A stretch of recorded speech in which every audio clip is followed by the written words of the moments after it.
మీ మోకాల నొప్పులకు ఎటువంటి సర్జరీ లేకుండా ఎపియాన్ పెయిన్ క్లినిక్ అందిస్తున్న అత్యాధునిక చికిత్స.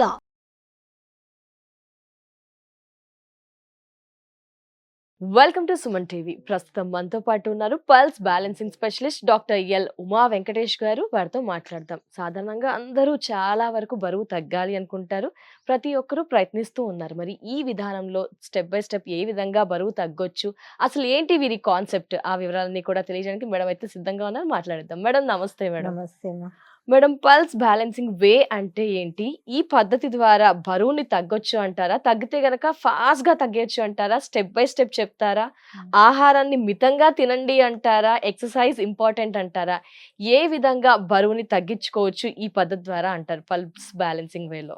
పల్స్ బ్యాలెన్సింగ్ వేలో బరువు ఒక్కటే కాదు, హోల్ బాడీని ఒక హెల్దీ లైఫ్ స్టైల్ కి తీసుకెళ్లడం ఈజీ అవుతుంది.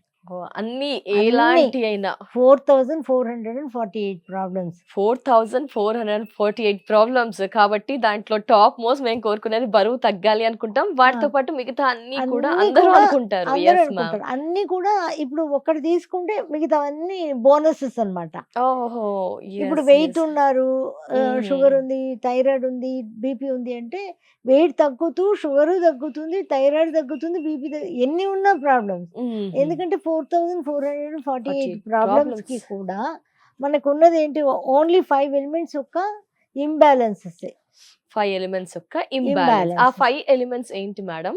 5 ఎలిమెంట్స్ అంటే ఇప్పుడు మనం ప్రపంచంలో ఏమున్నాయి, ఫైర్ ఉంది, ఫైర్ లో నుంచి ఎర్త్ వస్తుంది, ఎర్త్ లో భూమి నుంచి గాలి పుడుతుంది, గాలిలో నుంచి వర్షం వస్తుంది, వర్షం భూమి మీద పడితే ప్లాంట్స్ గ్రో అవుతాయి, మళ్ళీ ప్లాంట్స్ డ్రై అయ్యి కాలిపోయిందంటే మళ్ళీ ఫైర్ కి యూజ్ అవుతుంది. ఇది ఒక సైకిల్ అన్నమాట. సైకిల్ అన్నమాట. బట్ ఈ సైకిల్ కి మన బాడీకి ఎక్కడ లింక్ ఉంటుంది? దాని ద్వారా బరువు ఎలా తగ్గుతాం ఒకసారి తెలియజేస్తారమ్మా? చెప్తాను డెఫినెట్. అదే 5 ఎలిమెంట్స్ మన లోపల కూడా ఉంది. ఇక్కడ 5 ఎలిమెంట్స్ ఏమున్నాయి బయట, అదే సేమ్ 5 ఎలిమెంట్స్ ఒక కలయికే మన బాడీ కూడా. ఒక్కొక్క సెల్లులోని ప్రతి సెల్లులోని 5 ఎలిమెంట్స్ ఉంటాయి. అంటే బాడీలో మొత్తం మీద మన 5 ఎలిమెంట్స్ ఉంటాయి. అలా కేటగరైజ్ చేయొచ్చు. ఇప్పుడు heart, pericardium, body temperature, small intestine, నాలిక, ఇవన్నీ వచ్చి ఫైర్ కింద కన్వర్ట్ చేస్తారు. ఫైర్ కింద స్ప్లీన్, స్టమక్, సెల్స్, హార్మోన్స్ ఇవన్నీ కూడా, లిప్స్, నోరు ఇవన్నీ కూడా ఎర్త్ ఎలిమెంట్ తో కనెక్ట్ చేస్తారు.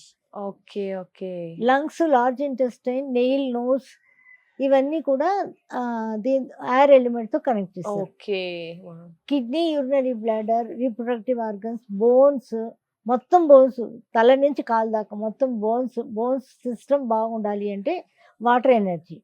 ఇంకా హెయిర్, చెవులు ఇవన్నీ బాగుండాలి అంటే వాటర్ ఎనర్జీ. ఇలా ఒక్కొక్క ఇంకా liver, gall bladder, muscles, nerves, arteries, eyes ఇవన్నీ కూడా వుడ్ ఎనర్జీ. ఇలా కేటగరైజ్ చేశారు. కానీ దీనికన్నా ముందు కూడా మనం ఒక విషయం తెలుసుకోవాలి. ఇప్పుడు స్పర్మ్ ఒక పిల్లలు పుడుతున్నారంటే ఫస్ట్ స్పర్మ్ అండ్ ఓవం ఆడవాళ్ళలో ఆ రెండు కలిసిన ఒక్క క్షణంలోనే ఒక సెల్ ఉత్పత్తి అవుతుంది.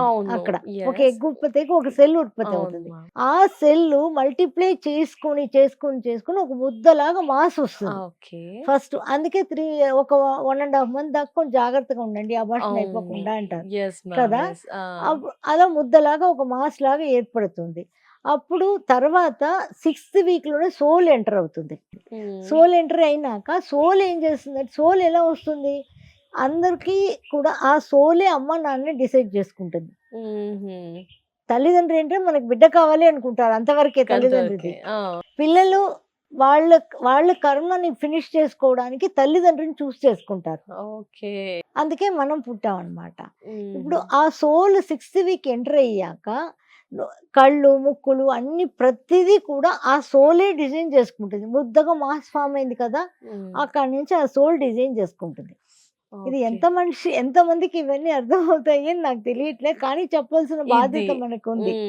సో సోల్ డిసైడ్ చేసుకుంటే నువ్వు లివర్, కిడ్నీ అన్ని అదే డిసైడ్ చేసుకుంటే ఫస్ట్ ఫామ్ అయింది కదా ఒక స్పర్మ్, ఓవం కలిసిన సెల్. అది ఎక్కడి నుంచి వచ్చింది, దానికి ఏముంది ఫస్ట్, అది ఫామ్ కాకముందు ఏముంది, ఒక అవేర్నెస్ ఉంది, ఇలా ఫామ్ అవేర్నెస్ ఉంది, దానికి ఒక కాన్షియస్నెస్ ఉంది, దానికి ఎనర్జీ ఉంది. ఆ Yes. 3 ఉంటేనే సెల్. ఇప్పుడు ఒక సెల్ 2 సెల్‌గా 4 సెల్‌గా అలా మల్టిప్లై ఎలా అవుతుంది లేకపోతే ఊరికేనే? అవ్వదు కదా! Yes, ma'am. సో, ఇలా ఫార్మ్ అయినప్పుడు కొన్ని 100 ట్రిలియన్స్ ఆఫ్ యాటమ్స్ ఫార్మ్ అయ్యేదే ఒక సెల్ అంటారు. అలా ప్రతి సెల్లులో కూడా పంచభూతాలు ఉంటాయి. ప్రతి సెల్లులో cells together form the tissues, atoms together form the molecules, molecules together form the cells, cells together form the tissues, tissues Tissues together నుంచి. ఫార్మ్ ది ఆర్గన్స్ అన్నమాట. సో System ఉంటుంది. ఇవంతా కూడా ఒక పెద్ద సైక్లింగ్ పెద్ద ప్రాసెస్. సైకింగ్ ప్రాసెస్ అన్నమాట. కానీ అర్థం చేసుకుంటే చాలా ఈజీ. అంతే. Yes. ప్రతి సెల్లులోనే ఏముంటుంది? పంచతత్వాలు ఉంటాయి. ఫైర్ ఎంత ఉంటుంది? ఫైర్ ఎంత ఉండాలి? ఎయిర్, ఎయిర్ ఎంత ఉండాలి? వాటర్ ఎంత ఉండాలి? ఎర్త్ ఎంత ఉండాలి? స్పేస్ ఎంత ఉండాలి? ఒక్కొక్క దానికి స్పేస్ ఉండాలి. ఇప్పుడు మిక్సీలో ఫుల్గా వేసేసామంటే అది పనిచేయదు కదా. బయటకు వచ్చేస్తుంది, బయ- లిమిట్ గా పెట్టేస్తూ లిమిట్ గా. ఉంటాం. అలా ఎక్కడెక్కడ ఏం ఉండాలి? ఒక ఆర్గన్ కి మధ్యలో ఎంత గ్యాప్ ఉండాలి? అది స్పేస్. అన్నీ కూడా ఆ సోలే డిసైడ్ చేసుకుని పుడుతుంది. Oh my God. అంటే మనం అంటుంటాం కదా, ఇప్పుడు మనం పుట్టిపోయిన తర్వాత అయ్యో నాకు మాత్రం ఎందుకు ఇన్ని కష్టాలు వచ్చినాయి, నాకు మాత్రం ఎందుకు ఇలా ఇచ్చాడు అవును, దేవుడు అని. దేవుడు yes. పని పట్టలేదేంటి? దేవుడు ఇవ్వడం, దేవుడు ఇవ్వడం. ఇవ్వలేం మనకి. మనమే సోల్ గా ఉన్నప్పుడు నేను భూమిలో పుట్టి ఇవన్నీ తీసుకొస్తామని వచ్చాం మనం. ఓ ఇలాగా వచ్చాం మనం. అందులో ప్రతి సెల్లులో కూడా 5 ఎలిమెంట్స్ ఉన్నాయి. ఉంటాయి. సో అలా టిష్యూస్ ఫామ్ అయినప్పుడు ప్రతి సెల్లో ఉన్నప్పుడు టిష్యూస్ లో, ఆర్గన్స్ లో అన్నిట్లో 5 ఎలిమెంట్స్ ఉంటాయి కదా. ఇలా తీసుకోండి, ఒక ఇల్లు లాగా fire, earth, air, 5 dots 5 dots ఉంటాయి. ఒక్కొక్క సెల్ ఒక్కొక్క షేప్ లో ఉంటాయి.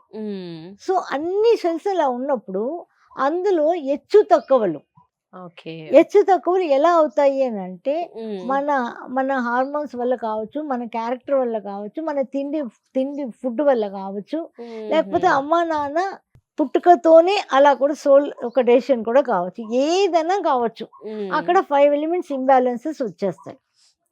వచ్చిందంటే ఇది ఎక్కువ ఉండాలి అనుకోండి, వాటర్ 70% ఉంటుంది మన బాడీలో. వాటరే లేకుండా పోయిందంటే ఏమవుతుంది? ఆ సెల్ అనేది ఇంకా మళ్ళీ ఏమవుతాయి అంటే, ఇప్పుడు ఒక సెల్ చనిపోయి ఇంకో సెల్ పుడతాయి జనరల్ గా. అప్పుడు ఒక్కొక్క సెల్ కి కొన్ని ఏజ్ టైం లిమిట్స్ ఉంటాయి. కొన్ని 3 weeks లో పోతాయి. ఇప్పుడు ఆర్బిసి అనుకుంటే 120 days కి, ఇలా ఒక్కొక్క సెల్ కి ఒక్కొక్క టైం ఉంటాయి. చనిపోయి మళ్ళీ కొత్తగా వస్తాయి. మనం ఏమనుకుంటామంటే చనిపోయి కొత్తగా వచ్చినప్పుడు మంచిగా పుడతాయని. ఎలా పుడతాయి? దీనిలో ఏముందో అదే కదా బ్లూ ప్రింట్. కొత్తవి మళ్ళీ కొత్తగా రావు, వాటిలో నుంచి మాత్రమే పుడతాయి, కొత్తగా వస్తాయి. కానీ వీటిలో నుంచి పుట్టినప్పుడు ఇది ఎలా అలాగే ఉంటే వీక్, హెల్దీ ఉంటే హెల్దీ అవుట్పుట్. అంతే. దీన్ని బట్టి అది వస్తాయి సెల్స్ ఏదైనా కూడా. ఈ సెల్స్ ఎక్కడ కూడా మారవన్నమాట. ఇది అసలు 1+1 2 అన్నట్టుగా ఇవి అంతే అన్నమాట. ఎవరిలోకైనా అంతే అన్నమాట. జెనెటిక్ జీన్స్ కొంచెం స్ట్రాంగ్ గా ఉన్నాయి ఏంటంటే ఆ జీన్స్ ప్రకారం కొన్ని డిసైడ్ చేసుకుంటాయి. పేరెంట్స్ కొందరు హెల్దీగా అంటే పిల్లలు హెల్దీగా ఉంటారు. వాళ్ళకి అలవాట్లు ఉంటే పిల్లలకి కొంచెం వచ్చేస్తాయి అన్ని కూడా. అసలు ఒక విషయం చెప్పాలి అంటే ప్రపంచం అంతా మనలోనే ఉంది కదా. ఇప్పుడు నేను మీకు ట్రీట్మెంట్ చేయాలి అనుకోండి, నాకు ట్రీట్మెంట్ లోపల ఉన్నదానికి నాకు ట్రీట్మెంట్ చేస్తే మీకు అవుతుంది. అవునా? ఎందుకంటే అందరూ నా లోపలే ఉన్నాయి. ఎవరికైనా అందరూ మీ లోపల టెక్నిక్ తెలియాలి. మనకి లోపల జర్నీ, ఎక్స్పీరియన్స్ అవన్నీ తెలిస్తే మనకి ఈజీ. సరే, ఇప్పుడు మనం వెయిట్ గురించి కమింగ్ టు ఇప్పుడైతే ఈ సెల్స్ గురించి మాట్లాడుకున్నాము. పల్స్ బ్యాలెన్సింగ్ లో ఈ 5 ఎలిమెంట్స్ ఉంటాయి, అది బాడీకి దగ్గరగా ఉంటాయి అని చెప్పారు కదా మేడం. ఏంటి ఈ 5 ఎలిమెంట్స్? ఈ వెయిట్ గురించి, ఎందుకంటే అందరు ఎక్కువగా వెయిట్ గురించి సర్చ్ చేస్తున్నారు కాబట్టి వారి కోసం బరువు ఏ విధంగా తగ్గొచ్చు? ఇప్పుడు సెల్స్ లో అయినది కదా, 5 ఎలిమెంట్స్ తో అయినది. ఈ సెల్స్ ఏం కావాలి? ప్రతి సెల్ లో ఒక మైటోకాండ్రియా అని ఒక స్టవ్ ఉంటుంది. మన కిచెన్ లో ఉన్నట్టు ఒక స్టవ్ ఉంటుంది. మైటోకాండ్రియా ఒకటి సెల్ లాంటిదా మేడం? సెల్ లోపల ఉన్నది. సెల్ లోపల ఉంది. సెల్ అనేది ఒక ఇల్లు అనుకోండి, ఊహించుకోండి. దాని లోపల మైటోకాండ్రియా ఉంటుంది. అది ఏం చేయాలి? మనం తీసుకునే ఆక్సిజన్ ని తీసుకొని న్యూట్రియంట్స్, మనం తీసుకునే న్యూట్రియంట్స్ ఉంటాయి కదా, అన్ని కూడా వైటమిన్స్, ఇవన్నీ కూడా న్యూట్రియంట్స్. ఆ న్యూట్రియంట్స్ అన్ని లోపలికి వెళ్ళి డైజెస్ట్ అయిపోయినాక ఆ న్యూట్రియంట్స్ ని తీసుకెళ్లి, ఆక్సిజన్ తీసుకెళ్లి ఆ మైటోకాండ్రియాలో కుక్ చేయాలి. కుక్ చేసి ఎనర్జీని రిలీజ్ చేయాలి. ఆ ఎనర్జీని రిలీజ్ చేస్తే అది హెల్దీగా ఉంటుంది. ఇప్పుడు ఏమైనా ఈ వెయిట్ ఉండే వాళ్ళకి అంటే న్యూట్రియంట్స్ కరెక్ట్ గా వెళ్ళట్లా లోపలికి. ఆక్సిజన్ కరెక్ట్గా వెళ్ళట్లా. వెళ్ళకుండా ఈ సెల్లులో ఫుల్ క్లోజ్ అయిపోయింది. ఇంత సెల్ అనుకోండి ఎగ్జాంపుల్, అంత సెల్లు ఫుల్గా క్లోజ్ అయిపోయింది, మిక్సర్ ఫుల్గా వేసినట్టుగా. ఇంకా ఏమి లోపలికి పోవట్లేదు. ఇది లోపలికి పోయి పోయి కూరి కూరి కూరి ఇలా ఎక్స్పాండ్ అయిపోతున్నాయి. ఎక్స్పాండ్ అయిపోయినాయి. అది మట్టి వల్ల కావచ్చు, వాటర్ వల్ల కావచ్చు, దేనిదన్నా కావచ్చు. ఎనర్జీ రిలీజ్ కాలే అక్కడి నుంచి. ఎనర్జీ రిలీజ్ కానప్పుడు ఇవి ఆటోమేటిక్ గా వెయిట్ వస్తుంది, డిసీజెస్ వస్తాయి. ఆ ఎనర్జీ మంచిగా రిలీజ్ అవ్వాలంటే ఏం చేయాలి మేడం? గుడ్ థింగ్స్ మాత్రమే పంపించాలి అంటారా? గుడ్ ఫుడ్ అంటారా? ఎలా అంటే కొంచెం మనం బ్రీదింగ్ టెక్నిక్ కూడా నేర్పిస్తాము. ఆ బ్రీదింగ్ టెక్నిక్ మనం చేసినప్పుడు ఆ బ్రీదింగ్ టెక్నిక్ మనం ఆక్సిజన్ తీసుకుంటేటప్పుడు ఆ ఆక్సిజన్ ఎక్కడెక్కడ పెట్టాలి అనేది కూడా ఒక రూల్ ఉంటుంది. మనం అలా పీల్చేసుకుంటూ ప్రాణాయామం నేను చేస్తాను రోజు గంటలు గంటలు అంటే కుదరదు. ఆ తీసుకునే దాన్ని ఎక్కడెక్కడ నువ్వు మైటోకాండ్రియాకి పంపిస్తున్నావు, అలా పెట్టేస్తే నువ్వు అది మిక్సీలో వెళ్ళి, అలా మనం అన్ని రెడీ పెట్టాం, మిక్సీలో వేస్తేనేగా అది పనిచేస్తుంది మిక్సీ. అలాగే ఇప్పుడు మనం దాన్ని కరెక్ట్ అయిన ప్లేస్ లో పెడితేనే అది కరెక్ట్ గా కుక్ చేసి ఎనర్జీని రిలీజ్ చేస్తుంది. ఇప్పుడు ఏం చేస్తుంది, మనం పల్స్ బ్యాలెన్సింగ్ చేసేటప్పుడు ఆటోమేటిక్ ఈ కాన్షియస్నెస్, అవేర్నెస్, ఎనర్జీ అనేది ఒక్కొక్క సెల్లుకు ఉంది. అప్పుడు మనం దాన్ని నాడీ ద్వారా చూసి దాన్ని ఒక సెటరేట్ చేస్తాం, ఎక్కడెక్కడ ఎలా ఉంది అని. అప్పుడు కొన్ని టెక్నిక్స్ కూడా వాళ్ళకి నేర్పించి ఈ ఎనర్జీ ద్వారానే ఏం చేస్తాం, ఆ కాన్షియస్నెస్ ఇస్తాం. అప్పుడు వీళ్ళు తీసుకునే బ్రీతింగ్ ని కరెక్ట్ గా టెక్నిక్ గా అది కరెక్ట్ ఏ ప్లేస్ ఏ మైటోకాండ్రియాకి వెళ్ళాలి, ఏ సెల్స్ కి వెళ్ళాలి మనమే ఇవ్వాలి. ఎప్పుడు కూడా మనమే బాస్, బాడీ కాదు. మనమే బాస్. మనం ఆర్డర్ వేస్తే చేస్తుంది అది. బాడీతో మాట్లాడే విద్య ఒకటి ఉంటుంది, బాడీతో మాట్లాడే టెక్నిక్ ఉండాలి. బాడీకి మనం ఏం చెప్పినా బాడీ వింటుంది, మనమే బాస్ అవ్వాలి. అంటే అందులో ఏ సమస్య అయినా సాల్వ్ చేసుకోవచ్చా? లైక్ బరువు తగ్గడం, ఈజీగా హార్మోనల్ ఇంబ్యాలెన్స్, పల్స్ బ్యాలెన్సింగ్ మనం చేసుకుంటూ ఉంటే ఫస్ట్ లో ఇనిషియల్ కొంచెం చేసుకుంటూ టెక్నిక్స్ అని చెప్తాను కదా, అవన్నీ ఫాలో అవుతూ ఉంటే ఇంకా ఫుడ్ తో సంబంధమే లేదు. మీరు ఎంత పొద్దున్న ఏంటంటే ఒక్కటే చెప్పేది, 7 to 7:30 లోపల ఏదైనా తీసుకోండి. Okay madam. అంటే ఎవ్రీవన్ ఆర్ బరువు తగ్గాలనుకునేవారు? ఎవ్రీవన్ తీసుకోవచ్చు, ఇంకా హెల్దీగా ఉంటారు. బరువు తగ్గాలనుకునే వాళ్ళు కంపల్సరీ తీసుకోవచ్చు. 7 to 7:30 లోపు మార్నింగ్ తినేసేయాలి అంటున్నారు. దాంట్లో మరి ఈ ఎలిమెంట్స్ కి సంబంధించి కొత్త సబ్జెక్ట్, కొత్త కంటెంట్ లాగా అనిపిస్తుంది. మరి ఆహార విషయాలు ఏంటి మేడం? అసలు ఇడ్లీ దోశ అలాగే ఉంటాయి, ఇంకేమైనా కొత్తగా ఉంటాయా? లేదు, మార్నింగ్ ఎంప్టీ స్టమక్. మార్నింగ్ ఏం చేయాలి అంటే మన ఫ్యాట్ ఫుడ్, కొంచెం నట్స్, బాదం, వాల్నట్స్ ఇలాంటివి నానబెట్టుకుని అవి కొంచెం తినేసి, ఒక 4 తిన్నా చాలు, 2 తిన్నా చాలు, ఏదో ఒకటి కడుపులో పడాలి అంతే. కొంచెం ఫ్రూట్స్, ఏదైనా ఫ్రూట్, మంచి ఫ్రూట్, మీకు నచ్చిన ఫ్రూట్. ఇక్కడ వచ్చి డాక్టర్ వచ్చి నువ్వు ఇదే తిను అని చెప్పేదానికి లేదు. నా సిస్టమ్ ఏంటంటే పల్స్ బ్యాలెన్సింగ్ లో ఏం తినాలి అని లేదు. ఏదైనా అన్కుక్డ్ తినండి, అన్కుక్డ్ కి ఎక్కువగా ప్రయారిటీ. మార్నింగ్ మాత్రం అన్కుక్డే.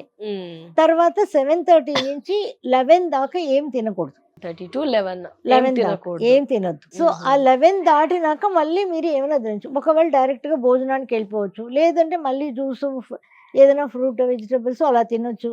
మధ్యాహ్నం భోజనం చేయొచ్చు. మధ్యాహ్నం భోజనంలో ఏం ఉండాలి అంటారు madam? Like protein items, balanced meal అని ఎక్కువగా చూస్తూ ఉన్నాం. ప్రోటీన్, ఫైబర్ అలా ఉండాలి. అంతే బ్యాలెన్స్డ్ గా ఉంటే బాగుంటుంది.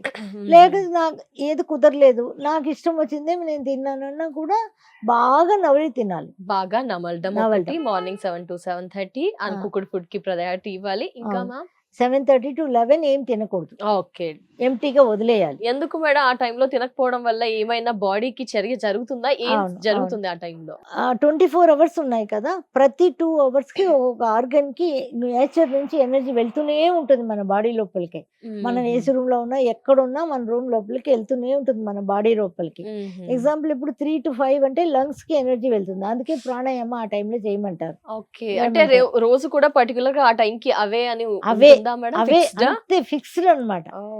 ప్రపంచం అంతా, మన ఇండియన్స్ కి కాదు, ప్రపంచం అంతా వాళ్ళు ఉన్న ఊరిని బట్టి వాళ్ళకి ఎప్పుడు నైట్ అయితే అప్పుడు 3 to 5 కి లంగ్స్ కి ఎనర్జీ వెళ్తుంది, 5 to 7 కి లార్జ్ ఇంటెస్టైన్ కి ఎనర్జీ వెళ్తుంది, 7 to 9 కి స్టమక్ కి ఎనర్జీ వెళ్తుంది. 7 to 9 7 to 9 అప్పుడు స్టమక్ లో ఉండాలి. 9 వరకు ఉంది కదా టైం, 9 వరకు తినొచ్చు కదా అనుకుంటారు. కాదు, 9 to 11 స్ప్లీన్ కి ఎనర్జీ వెళ్తుంది. స్ప్లీన్ అనే ఆర్గన్ ఏంటంటే ఎనర్జీని సేవ్ చేసుకొని ఫ్యూచర్లో ఎప్పుడన్నా ఒక ఆర్గన్కి ఎనర్జీ లేదంటే, ఇప్పుడు మనం ఫారిన్లో పిల్లలు చదువుతున్నారు, వాళ్ళకి డబ్బులు పంపించాలి అంటే మదర్ ఏం చేస్తుంది, మదర్కే ఇది ఉంటుంది అనమాట. ఫాదర్ని అడిగిన డబ్బులు ఇవ్వలేదంటే మదర్ ఏం చేస్తుంది, మదర్ దగ్గర ఉన్న డబ్బుల్ని ఆ డబ్బులుగా మార్చి వాళ్ళకి పంపిస్తుంది కదా. అలాగే ఈ స్ప్లీన్ స్టమక్ అనేది ఎర్త్ ఎలిమెంట్, ఈ క్యారెక్టర్ అక్కడ కూడా ఉంటుంది. ఈ స్ప్లీన్ అనేది ఎనర్జీని దాచుకుంటుంది అనమాట. ఎప్పుడు దాచుకుంటుంది, అది ఖాళీగా ఉంటేనే దాచుకుంటుంది. ఇక్కడ మనకి స్టమక్ ఉంది అనుకో, స్టమక్ ఆనుకొని స్ప్లీన్ ఉంటుంది. ఇప్పుడు స్టమక్ లో ఫుడ్ ఉంటే దాన్ని డైజెస్ట్ చేయడానికి ఈ ఎనర్జీ యూస్ అయిపోతుంది. లేకపోతే అప్పుడు 7 to 7:30 లిమిటెడ్ గా కొంచెంగా మనం తిన్నాం అనుకోండి, 9 లోపల డైజెస్ట్ అయిపోవాలి. అది అలా తినాలి. అప్పుడు 9కి కడుపు ఖాళీగా ఉంటే 9 to 11కి స్ప్లీన్ లో నుంచి ఎనర్జీ అది పాటుగా అది రిసీవ్ అవుతుంది. అది సేవ్ చేసి చేసి చేసి కొంతకాలానికి అది ఎనర్జీ ఎక్కువైనప్పుడు ఏదైనా ఇంకో ఆర్గన్ ఏదైనా దెబ్బతింది అనుకోండి, దాని లోపలే అన్ని కమ్యూనికేషన్స్ ఉంటాయి. ఈ ఎనర్జీని మార్చి ఇప్పుడు కిడ్నీలో ప్రాబ్లం వచ్చింది, ఈ ఎనర్జీ ఏం చేస్తుంది అంటే కిడ్నీ ఎనర్జీగా వాటర్ ఎనర్జీగా మారి దానికి హెల్ప్ చేస్తుంది.